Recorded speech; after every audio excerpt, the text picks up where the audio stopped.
Hello everyone, this is TV's radio show. Tonight we will return to our adaptation of Can't Go Home Again. Last episode, Mike and Marina started to talk more, and Mike continued his investigations into Freddy's past, discovering more about the child who would become the puppet, or at least hints to the truth. Now, you see what else our duo gets to.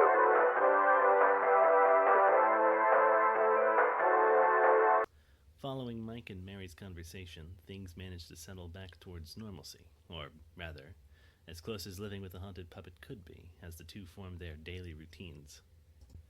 As time went by and Mike had more time to observe his housemate, he became increasingly aware of their little quirks, in particular related to the TV, and even more in particular related to their favorite show, Fredbear and Friends. He'd slowly identified a pattern with them in that show. On nights where they wished to dedicate their full attention to the screen, he would play exclusively episodes from the first season, and only when it was relegated to observing his background noise did Mike ever catch scenes from the second. It was something he made passing note of again as he sat with his phone, mid-conversation. So, later today works? Yep, works fine. We'll just need to make sure some things are in order, and I'll be right there. Got it. See ya then. Mike walked over to the puppet, who was playing with its plush collection, and looked down and saw a yellow Bonnie toy on the floor. Don't put your finger in that. That would be the Spring Bonnie finger trap. Do you think I just stick my finger into stuff when I am curious about it? So, do you like this one? Nah, I never liked those things. They always stung a bit when they worked, and a lot of them broke pretty easily. Wait, then do you still have the thing? If I didn't, it would break the collection. I can't have that. So, he gets an honorary seat with the other toys and plushies.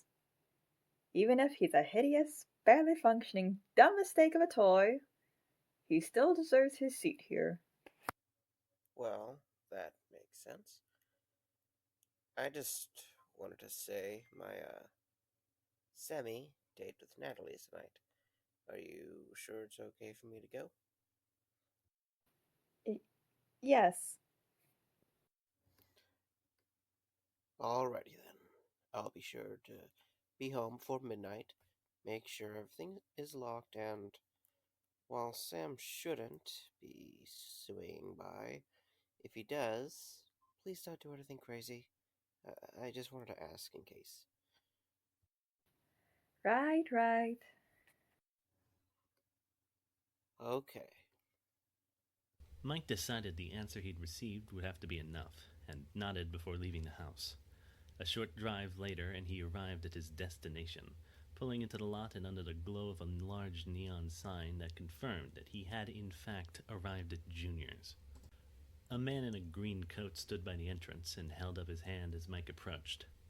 Gonna need to see some ID. Here you go. You're good. Thank you.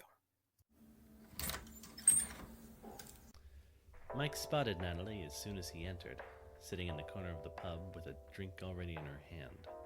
She had arrived dressed in a casual, form-fitting blouse and jeans, not quite the work clothes he was used to, but nothing extravagant either.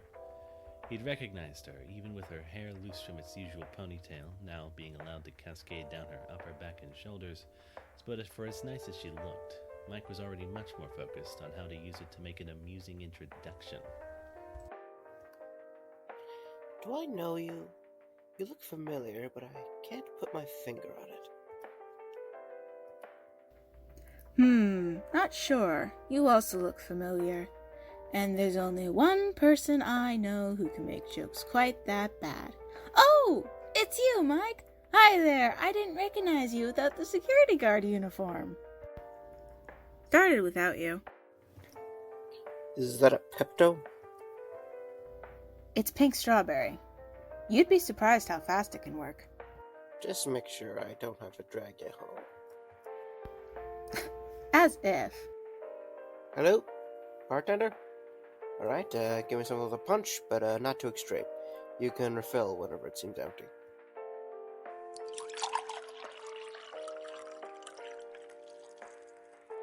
So, Natalie, how's life?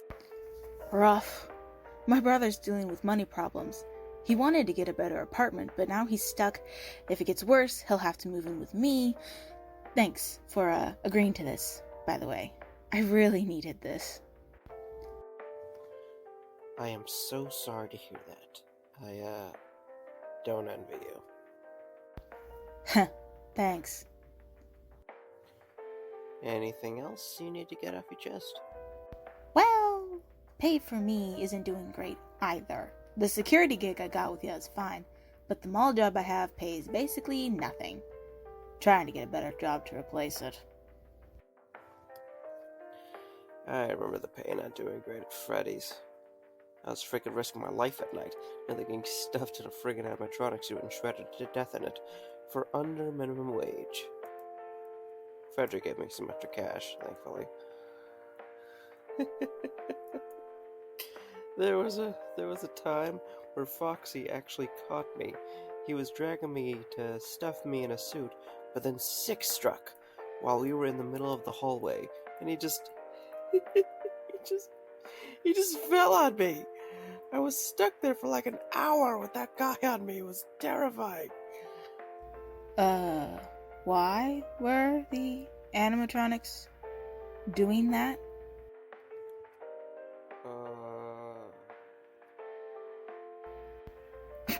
That beer is really getting to you, ain't it?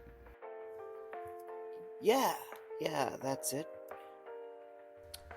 For the next few hours, they continued their conversation, sharing drinks and stories and letting the rest of the world slip away for a while.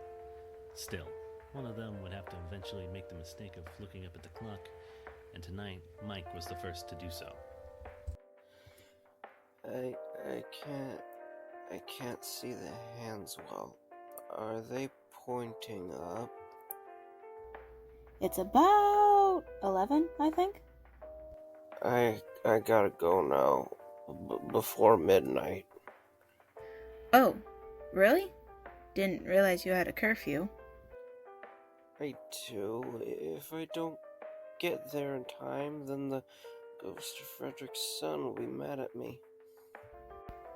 Okay, yeah, you really gotta get home. That stuff really got to you. I will pay for what we had tonight, and I will drive you home.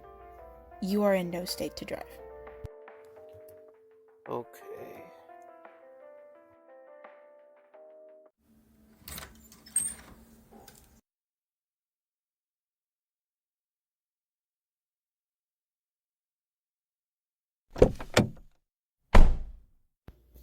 You are not used to drinking, are you? I tried to pace myself. I am not really good at it, I think. Probably not.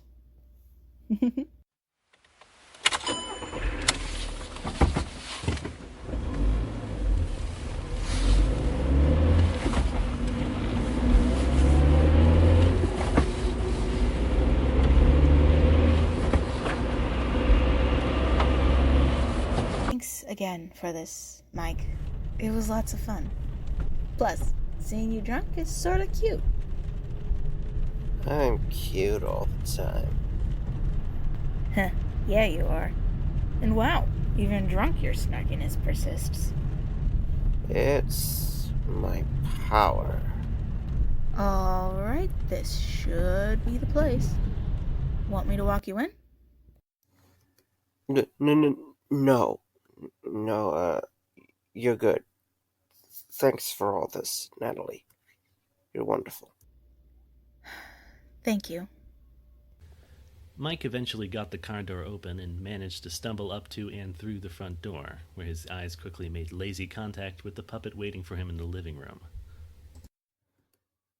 Mari man, hello. I made it before 12. I got a little drunk, so I'm just gonna go hit the bed.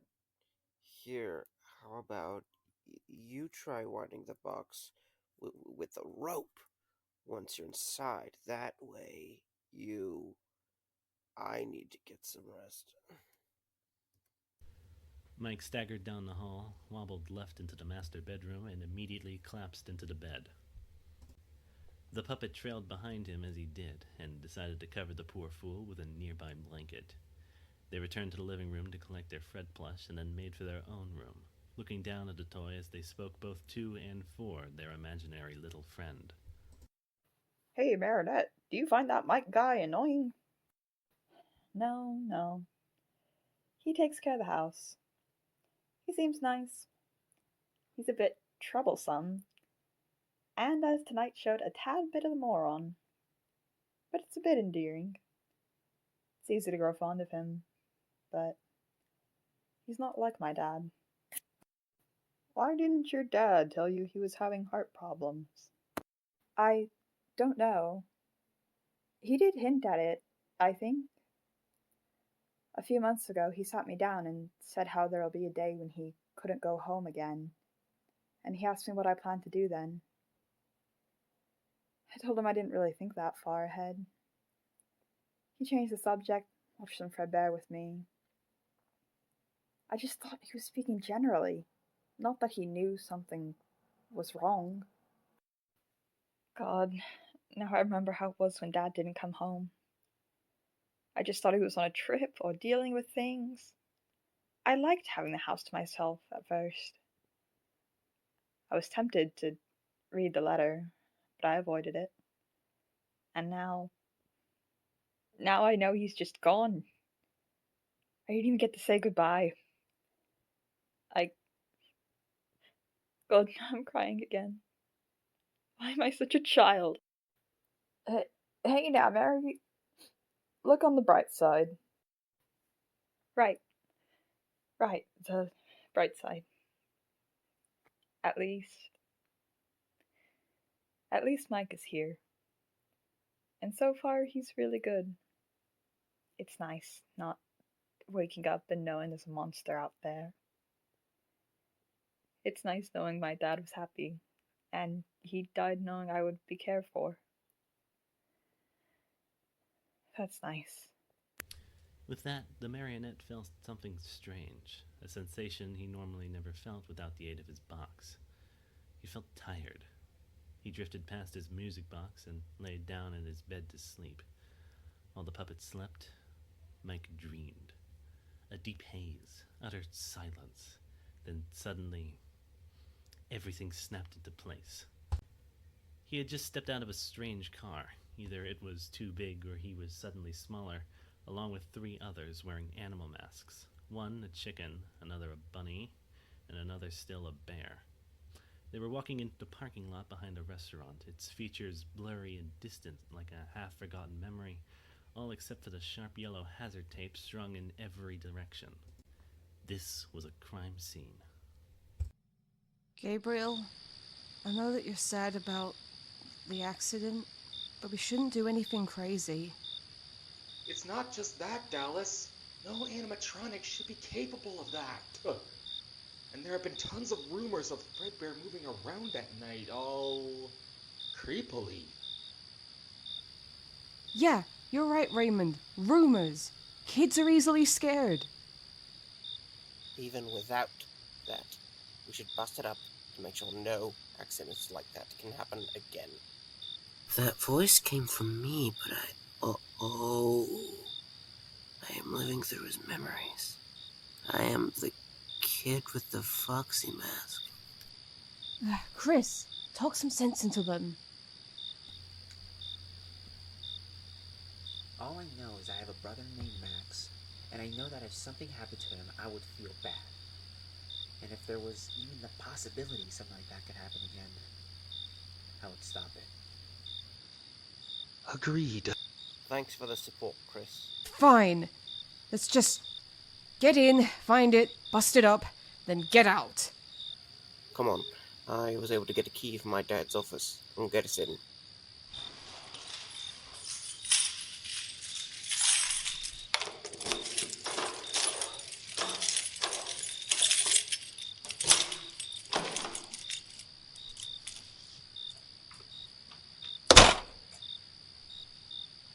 Where is this thing exactly? It's in the safe room. That's where they keep the suits. They hurried over to the safe room, and when Gabriel opened the door, he was greeted by the dead-slumped form of a golden bear. The golden bear, its eyes black and jaws stained with crimson. The four closed the door behind them and approached slowly. All right, I brought a bat, and there's plenty of tools here to... Uh-oh. The teens turned around and saw in the shadow of the room, where the door had previously blocked their view, a figure standing statue still in a darkened corner. Everything in the dream thus far had been sensible, intelligible even, when details had become blurry and distant. The details of the figure, however, were sharp beyond sharpness, clear beyond what his eyes should have been able to see. He was a plain-dressed man in a well-trimmed suit, but on his skin, from every crease, every pore, every place on his hands and head where shadows would cling, bled a sickening, dripping, pulsing purple. It looked as if he had no face, like he was just a chaotic purple thing, wearing human clothes. It was somehow distorted. It wasn't his appearance. It couldn't be. Still, it was disturbing to look at. Oh, hi, Mr. Afton. How are you? We were just, Shut the hell up! None of you say a word. Just stay here and let me call a ride for you. I will make sure there are no cops around left, so I don't have to explain you breaking the law. The man left, and the teens remained still where he'd left them. Dallas, the girl with the Chica mask, had known this had been a terrible decision, but having followed them into it, made no attempt to scold them. Mike could feel a tear running down Gabriel's face. Time crawled by slower and slower, until the man finally returned. But he was not alone now. He had brought some thing with him.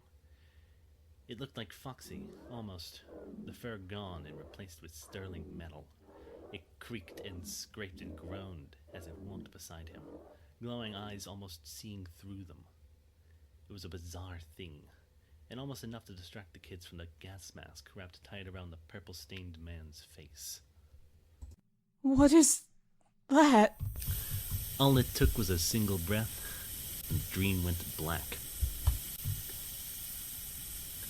What the hell?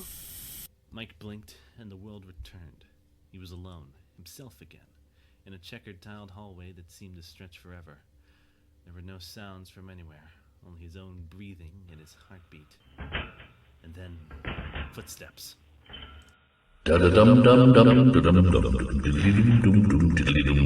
Foxy? He only had moments to turn and see Foxy as it prepared to... Ah!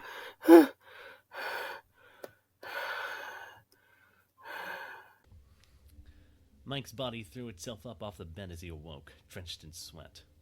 He looked around. Everything was fine. He laid back down and pulled the blanket back over his chest, forcing his eyes shut. Everything was fine.